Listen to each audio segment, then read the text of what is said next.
Layer skin hair and laser clinic లో latest టెక్నాలజీతో laser hair removal, anti ageing and hair fall issues కి advance treatments అన్ని ఇక cost గురించి వరి అవ్వాల్సిన అవసరం లేకుండా అందిస్తున్నారు. ఇంకా మీ కాన్ఫిడెన్స్ ని తిరిగి తెచ్చుకోండి. Get your free consultation now. Shri మహాగణాధిపతయే నమః, శ్రీమాత్రే నమః. ఆధాన ఆధ్యాత్మిక వీక్షకులందరికీ శుభాశిస్సులు. ఫిబ్రవరి 23వ తేదీ సోమవారం నవగ్రహాలలో కుజుడు మకర రాశిలో నుంచి కుంభరాశిలోకి ప్రవేశిస్తున్నాడు. కుజుడి కుంభ సంక్రమణం జరుగుతోంది. మళ్ళీ కుంభరాశిలోకి ప్రవేశించిన కుజుడు ఏప్రిల్ 2వ తేదీ మీనరాశిలోకి వస్తాడు. అంటే ఫిబ్రవరి 23వ తేదీ నుంచి ఏప్రిల్ 1వ తేదీ వరకు కుజుడు కుంభరాశిలో ఉంటాడు. ఈ కుజుడి కుంభ సంక్రమణం అనేది ద్వాదశ రాశులలో 3 రాశుల వాళ్ళకి విశేషమైన రాజయోగాన్ని కలిగింపజేస్తుంది. ఆ రాశులేంటో, అలాగే మిగిలిన రాశుల వాళ్ళు కుజుడి అనుకూలత కోసం పాటించాల్సిన ముఖ్యమైన విధి విధానాలేంటో ఈ వీడియోలో మనం తెలుసుకుందాం. ఫిబ్రవరి 23వ తేదీ ఖగోళంలో నవగ్రహాలలో కుజుడు మకర రాశిలో నుంచి కుంభరాశిలోకి మారుతున్నాడు. కుజుడి కుంభ సంక్రమణం జరుగుతోంది. ఏప్రిల్ 1వ తేదీ వరకు కుజుడు అక్కడే కుంభరాశిలో ఉంటాడు. కాబట్టి ఫిబ్రవరి 23 నుంచి ఏప్రిల్ 1 వరకు కుజుడు కుంభరాశిలో ఉండటం వల్ల, కుజుడి కుంభ సంక్రమణం వల్ల ద్వాదశ రాశులలో 3 రాశుల వాళ్ళకి విశేషంగా అదృష్టం కలిసి వస్తుంది. ఆ 3 రాశుల్ని మనం పరిశీలించినట్లయితే ఆ 3 రాశుల్లో మొట్టమొదటి రాశి ధనుస్సు రాశి. ఎందుకంటే ధనుస్సు రాశి నుంచి లెక్కబెట్టినప్పుడు ధనుస్సు, మకరం, కుంభం. కుజుడి సంక్రమణం జరిగిన కుంభరాశి 3వ రాశి అవుతుంది. జ్యోతిష శాస్త్రపరంగా జన్మరాశి నుంచి 3వ రాశిలో కుజుడు ఉంటే ఆ రాశి వాళ్లకు కుజుడు విశేషంగా యోగిస్తాడు. అంటే ధనుసు రాశి వాళ్ళకి కుజుడు యోగిస్తాడు. దీనివల్ల ఎలాంటి ఫలితాలు కలుగుతాయంటే, ధనుసు రాశి వాళ్ళు ఖచ్చితంగా భూములు, గృహాలు, స్థలాలు, పొలాలు ఇలాంటివి కొనుక్కునే యోగం ప్రారంభమవుతుంది. అపార్ట్మెంట్ కానీ, ఇండిపెండెంట్ హౌస్ కానీ ఏదైనా ఫిబ్రవరి 23 నుంచి ఏప్రిల్ 1 మధ్యలో కొనుక్కునే యోగం ధనుసు రాశి వాళ్ళకు ఉంది. అలాగే మీకున్న ప్రాపర్టీ మంచి రేట్ వచ్చి అమ్ముడు పోవటానికి కూడా ఫిబ్రవరి 23 నుంచి ఏప్రిల్ 1 మధ్యలో ధనుసు రాశి వాళ్ళకి బలం బాగా ఉంది. అలాగే సోదరులతో ఉన్నటువంటి గొడవలు తొలగిపోతాయి. చాలా కాలంగా అన్నదమ్ముల మధ్య కానీ, అక్క చెల్లెళ్ళ మధ్య కానీ ధనుసు రాశి వాళ్ళకి ఎలాంటి గొడవలు ఉన్నా అవన్నీ కూడా తొలగిపోయి సోదర సోదరీమణుల యొక్క సహాయ సహకారాలు, అన్నదమ్ములు అక్క చెల్లెళ్ళ సహాయ సహకారాలతో ఆస్తులు సంపాదించుకునే యోగం ధనుస్సు రాశి వాళ్ళకు ఉంటుంది. కాబట్టి కుజుడి కుంభ సంక్రమణం వల్ల అదృష్టం పట్టబోతున్న మొట్టమొదటి రాశి ధనుస్సు రాశి. ఆ తర్వాత కుజుడి కుంభ సంక్రమణం వల్ల అదృష్టం పట్టబోతున్న 2వ రాశి కన్యా రాశి. ఎందుకంటే కన్యా రాశి నుంచి చూసుకున్నప్పుడు కన్యా, తుల, వృశ్చికం, ధనుస్సు, మకరం, కుంభం. కుజుడి సంచారంలో మార్పు జరిగిన కుంభరాశి 6వ రాశి అవుతుంది.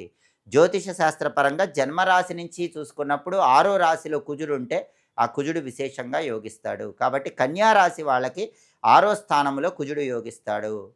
6వ స్థానంలో ఎలా యోగిస్తాడంటే కన్యా రాశి వాళ్ళకు ఉన్న అనారోగ్యాలన్నీ తొలగిపోతాయి. చాలా కాలంగా ఉన్న అనారోగ్యాల నుంచి బయటపడతారు. అలాగే అప్పుల సమస్యలుంటే అప్పుల సమస్యల నుంచి కన్యా రాశి వాళ్ళు బయటపడతారు.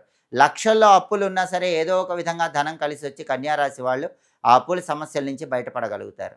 అలాగే భయంకరమైన శత్రుబాధలు తొలగిపోతాయి. బహిర్గత శత్రువులు, అంతర్గత శత్రువులు, కనిపించే శత్రువులు, కనిపించని శత్రువులు, ఇలా 2 రకాలుగా ఉన్న శత్రుబాధల నుంచి సంపూర్ణంగా కన్యారాశి వాళ్ళు బయటపడతారు. శత్రువులను సైతం మిత్రులుగా మార్చుకుంటారు. కాబట్టి అనారోగ్యాలు తొలగిపోతాయి, అప్పులన్నీ తీరిపోతాయి, శత్రుబాధల నుంచి బయటపడి శత్రువులను మిత్రులుగా మార్చుకుంటారు. ఈ ప్రయోజనాలన్నీ కన్యారాశి వాళ్ళకి ఫిబ్రవరి 23 నుంచి ఏప్రిల్ 1వ తేదీ వరకు 6వ స్థానంలో కుజుడి వల్ల ఉంటాయి. కాబట్టి కుజుడి కుంభ సంక్రమణం వల్ల అదృష్టం పట్టబోతున్న 2వ రాశి కన్యారాశి. ఆ తర్వాత కుజుడి కుంభ సంక్రమణం వల్ల అదృష్టం పట్టబోతున్న ఆఖరి రాశి 3వ రాశి మేషరాశి. ఎందుకంటే మేషరాశి వాళ్ళకి 11వ స్థానంలో కుజుడి సంచారం ప్రారంభమవుతుంది. కుజుడు కుంభరాశికి రాగానే అది మేషరాశి వాళ్ళకి 11వ రాశి అవుతుంది. అంటే కుజుడు 11వ స్థానంలో ఏకాదశంలో బ్రహ్మాండంగా మేషరాశికి యోగిస్తాడు. దానివల్ల మేషరాశి వాళ్ళు ప్రాపర్టీస్ కొనుక్కోవటానికి, ప్రాపర్టీస్ అమ్మటానికి బలం పెరుగుతుంది. బ్రహ్మాండమైన ప్రాపర్టీస్ కొనుక్కుంటారు. ఉన్న ప్రాపర్టీస్ మంచి రేటుకు అమ్ముతారు. అలాగే గవర్నమెంట్ సెక్టార్లో ఉద్యోగాల కోసం ప్రయత్నం చేసే వాళ్ళకి గవర్నమెంట్ సెక్టార్లో ఉద్యోగాలు వచ్చే అవకాశం ఉంది. రియల్ ఎస్టేట్లో బ్రహ్మాండంగా చక్రం తిప్పగలుగుతారు. రియల్ ఎస్టేట్లో మంచి జాక్పాట్ కొట్టే అవకాశం ఉంది. బ్యాంక్ లోన్లు శాంక్షన్ అయ్యే యోగం కూడా మేషరాశి వాళ్ళకు బాగా ఉంది.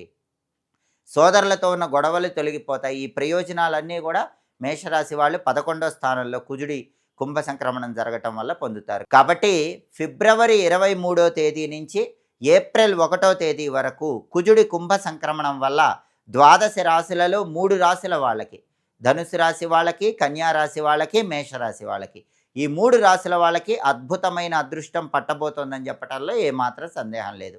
మిగిలిన రాశులు అంటే మిగిలిన 9 రాశుల వాళ్ళకి కుజుడిచ్చే వ్యతిరేక ఫలితాలు పోవాలంటే ఈ సమయంలో వచ్చే మంగళవారాలు నానబెట్టిన కందులు బెల్లంతో కలిపి ఆవుకు పెట్టండి. అలాగే కేజింబావు కందులు ఎర్ర వస్త్రంలో మూట కట్టి ఎక్కడైనా దేవాలయంలో బ్రాహ్మణుడికి దానం ఇవ్వండి.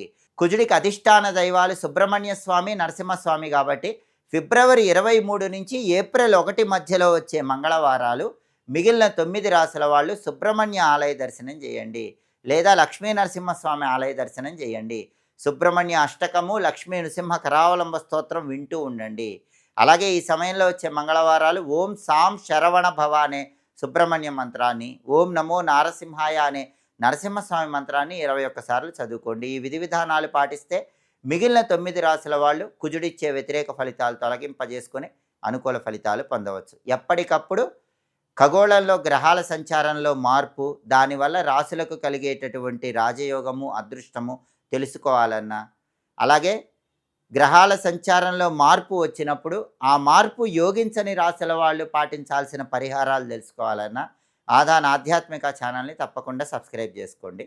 సర్వే జనాః సుఖినో భవంతు. స్వస్తి.